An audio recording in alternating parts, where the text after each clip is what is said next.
Okay. I'm just going in. Video 3, okay? Ladies, stop. This is a big one. You ready? You ready? Because all women do this until some of us get it, okay? All right? Stop creating false narratives based on your emotions. Let that sink in. Stop creating false narratives just to reassure your emotions.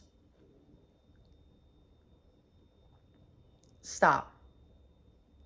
I can name so many examples on this one. Okay? When I was younger, I did this too.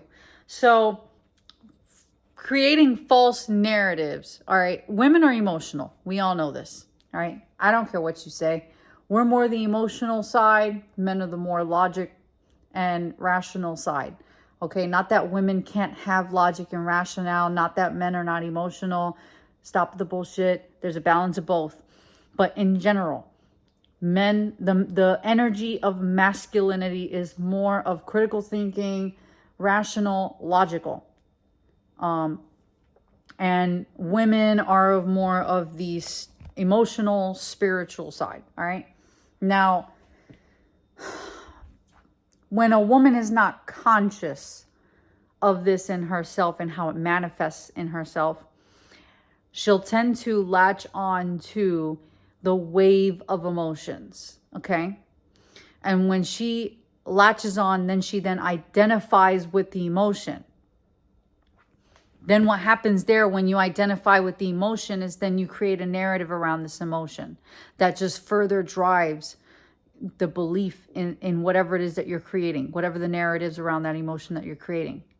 Now, that's toxic because a lot of the times your emotions do not equate to reality, right? That's where that saying comes in, that feelings are not real. It's not that they're not valid. They're valid.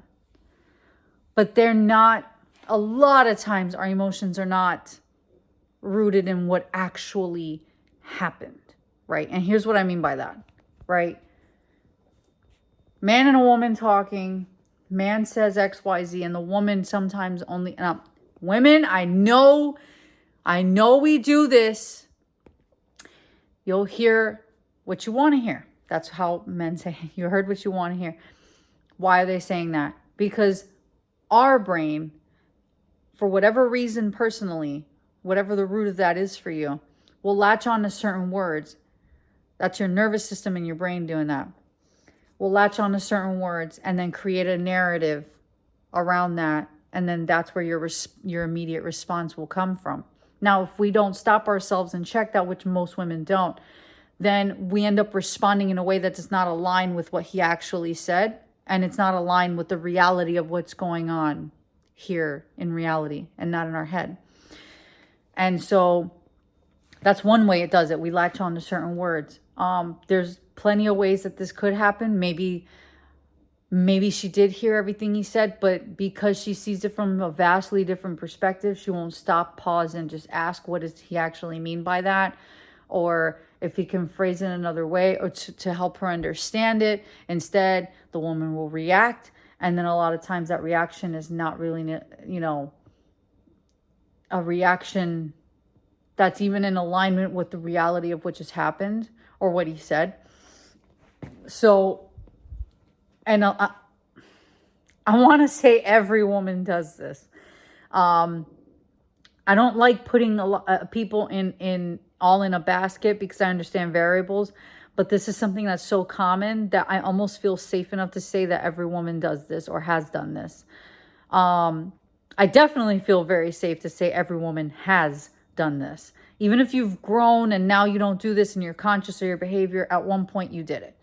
And that's fine. What that is that is a manifestation of just not being conscious of your behavior, not understanding that your emotions are not what actually happened, but they are just driven by the narrative of shit that's already happened to you before that has nothing to do with what's happening now. Okay. Why? Because our nervous system stores memories in the cells. And so whatever's in your nervous system, especially since you got unchecked and unhealed, influences your reaction to things, even if it doesn't line up with what's actually happening in front of you. Okay. So, yeah, ladies, I would definitely say, like, we do this. And even me, with all the work that I do and continue to do on me, definitely happens a shit lot less with me.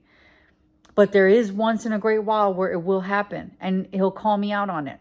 And he'll be like, oh, here you go again. And when he says that, I'm like, oh shit, I'm doing it. Okay, so then I'll be like, okay. Can we start over? What did you actually say? And then that way I can now give myself a chance to think from a rational point, and respond appropriately and actually understand what he's actually saying, right? So again, that's just a manifestation of us not being conscious of of whatever's in our nervous system that's influencing our behavior. This is why healing, self-healing and self-work is so important. It's important for everyone, but in this video, I'm talking to the ladies. Ladies, this is crucial. This is crucial, especially since a lot of us ride the wave of emotions. Like, healing brings you to a place where you're conscious of your behavior, you're aware of who you are, good, bad, and in between. I don't even judge it anymore. It's just being aware of self. All right. What you normally react to, what are your triggers, your, not just your likes and your dislikes, but what are your triggers, what are some of your deep-rooted things and how they affect your behavior today, and what are some situations that may occur that might bring these things out of you. You know, just being aware of your being, of you, awareness of self-awareness. Okay, that's key. And to do that without judgment would take you very far, and really getting to know who you are currently and to understand why you are who you are today, and how that has resulted in your reality and your quality of life. Okay? So self-awareness is the first thing. All right, because whatever we don't understand, we fear, or we'll cover up, or suppress, or whatever. Understand yourself with no judgment, just curiosity, just pure curiosity. Once you understand this, then you can start working on some of the things that you have deep-rooted in your nervous system that drive certain behaviors that no longer serve you. So this would be one of them. This is one of those behaviors where you're not actually being present, and your nervous system is only trying to catch things that match something in the past and then uses that as a reaction. If you're aware of this, then you'll know that that's about to happen. You take a pause, take a few breaths, and center yourself back to the present. And if necessary, just have the person repeat what they said and stay in the present moment. And make sure that you understand what they're saying, what they're coming from first, and then responding. From there, you'll be able to respond appropriately. Otherwise, your nervous system will create narratives. And why does it do that? It's not trying to do that to be a pain in the ass, okay? Your nervous system and your brain's ultimate job is to secure your survival and to protect you, okay? Now, sometimes when it does that, it doesn't, just because that's its job, doesn't mean that everything it's doing is right. So when you're in survival mode, which we've all been there one way or another, when you're in survival mode, your body will, instead of you being able to heal through things, it just stores it all in your nervous system. Because your body, your brain and your nervous system is too busy trying to look out for you. Now, once you actually do feel safe, when you start to feel safe, you'll notice, because then all these things start to come up. So once you start to feel safe, your nervous system is basically like, all right, there's a pattern of safety. I'm feeling safe now. So it's coast is clear, so let's start cleaning this shit out. Okay, so it starts to want to clean itself out like you would clean out your house. All right, so whatever's in the dark, dirty corners is coming out. And say, yes, you're going to feel it. Does it mean that you're doing something wrong? No, it doesn't. Go through those motions, question it, take what will still benefit you now. The rest, part ways with, cut soul ties and contracts with it, release it with love, and continue to heal yourself so that now you're clearing out. So now none of these old experiences are influencing your new responses to new situations. And then now after you clean it out, you fill it up with new information, whether it be books or podcasts, whatever, wherever you get your information, introspection, continuing with the self-awareness, and doing things that require discipline, whether that be working out, taking care of yourself, cleaning your home, whatever it is. Pick up a discipline because it trains your brain to be disciplined. And that's going to fall over into your ability to discipline your behavior. Your brain will also realize how important it is to do that. So disciplining your behavior. From there, you'll be able to have that ability to pause and respond. Now you're coming from a place a little more authentic to who you really are rather than who you've always been. Because who you are is not the same as who you've always been. Our bodies store old memories and traumas and things like that have us still in a loop of reacting to situations that are not that, just because one little part might have mistakenly been perceived that was then driven by emotion that drove your behavior. So it's about being aware of self. Don't be afraid to do this work. Don't be afraid of this. I think I went a little bit of a different direction, but don't be afraid to do that. And men, again, are more logical and rational. So if they hold you accountable or call you out on something, don't see it as an attack. See it as, damn, this person really got my back because they're calling me out on shit. They're not only telling me things that I want to hear. They're telling me things I need to hear so I can continue to grow. And it just makes that part a lot more safer for the both of you too. So yeah, now it's kicking in. I got shit to do. But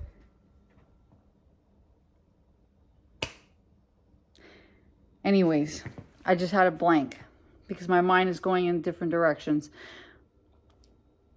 But it's okay. It's okay to do that inner work so that you can be that.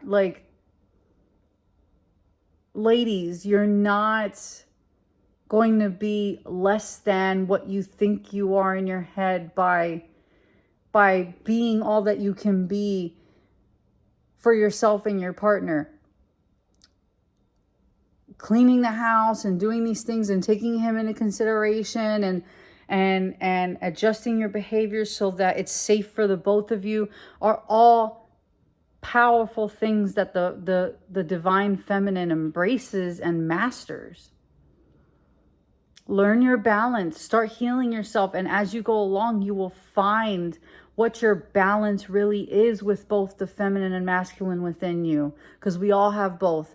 Find that balance within you, and that way you can show up for not only yourself and the life that you're creating vibrationally, but you will vibrationally attract as well the partner that's for you, that's also working on themselves and is willing to do their part as well, and continue to learn and grow in this aspect too, because it's only going to benefit the both of you.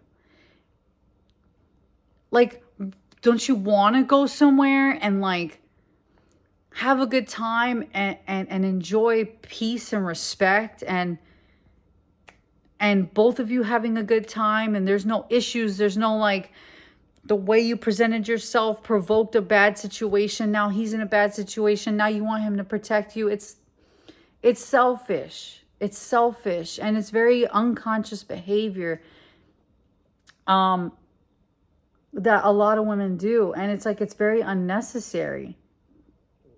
Like, it's okay to like improve and change things and not be the same all the time. Like, it's okay to grow into your power. And part of your power is to also protect him and have his back as well. It's not just him to you. It's to have his back too, based on how you carry yourself as a woman. And the attention that attracts. You got to keep that in mind. This ain't about you anymore. If you're a woman, like most women, if you're a woman who wants the healthy love life and if your thing is marriage, if not healthy long relationship and kids and a legacy and grandchildren eventually down the line who love you and have this whole fulfilling thing, then you have to grow into the version of yourself that can sustain that life. And I'm sorry, dressing like a hooker all the time is not it. Like, you gotta grow. You gotta allow yourself to change. And that's okay. This is coming from me too. If you see my history, I can more than speak to this demographic of women. I am overqualified. I went through the whole thing. Oh my God. I went through it publicly. So the way you carry yourself is so important. It's so important. Regardless, it's so important. You want to go somewhere where you can just eat or do whatever you're doing and feel safe, and people approach you with respect and common courtesy and things like that. And if you want that experience, that peaceful experience, then dress and behave in a way that can sustain that experience. Because dressing with your whole body out and being loud and obnoxious is not it. No high value people want to be around that. That provokes bad situations. It does. It provokes situations that are not favorable, and especially to your safety. It's like the women complaining that men are looking at them, but you're wearing half clothing. Like, what do you expect from them? I'm gonna look. Because it's just, you're putting it all, it's the way that you're presenting it. And to the people who told me this when I was doing it, thank you. Thank you. I appreciate you. And I did learn. And boy, is it different. Life is peaceful on this side. I go out and I'm respected. I am respected and I am addressed appropriately because I dress appropriately and I present myself appropriately. And when I speak to you and I look at you, there is no mistaking anything. No, there is no, like there was before. Like, life is good on this side. Women, you want to go out and feel safe and respected and given your space and all these things. Like, but it starts with you. If you objectify yourself, you're going to be objectified. And if you have a man, you're putting him in a situation that's not favorable for either him or you. So the way you carry yourself will also say a lot about how much you respect yourself, your relationship, and how much you really take him into consideration.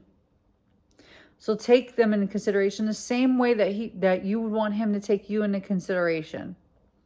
You got to start putting yourselves in their shoes and understanding them more, so that you understand the things that they struggle with, so that you know what value you can probably add to this person's life if they mean that much to you like that.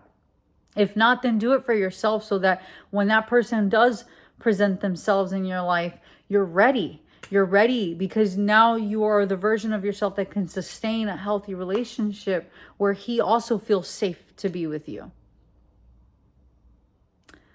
Love y'all. Everything comes from the heart. Love you guys.